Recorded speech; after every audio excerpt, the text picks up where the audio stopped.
దేవుని యొక్క మాట చాలా విలువైనది. దేవుని యొక్క మాటను మనం మీరుతూ ఉంటాం, మానవుడిగా మీరుతూ ఉంటాం.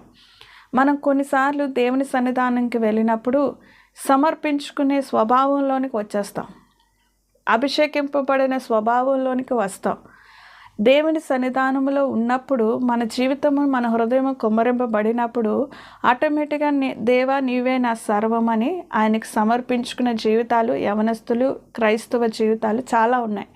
కానీ కొన్ని దినాలు అయిన తర్వాత దేవుని యొక్క మాటకి, దేవుని యొక్క దీవెనలకు వాళ్ళు దూరపరచబడి ఈ లోకములో ఉన్న ప్రతిదీ కూడా ఆకర్షింపబడినది కనుక ఈ యొక్క ఆకర్షణలో వాళ్ళు ఏ విషయంలో బలహీనంగా ఉన్నారో, ఏ విషయంలో శోధింపబడుతున్నారో ఆ విషయంలో ఖచ్చితంగా లొంగిపోతారు. అప్పుడు వారికి దేవుడి యొక్క మాటలు గుర్తుకు రావు.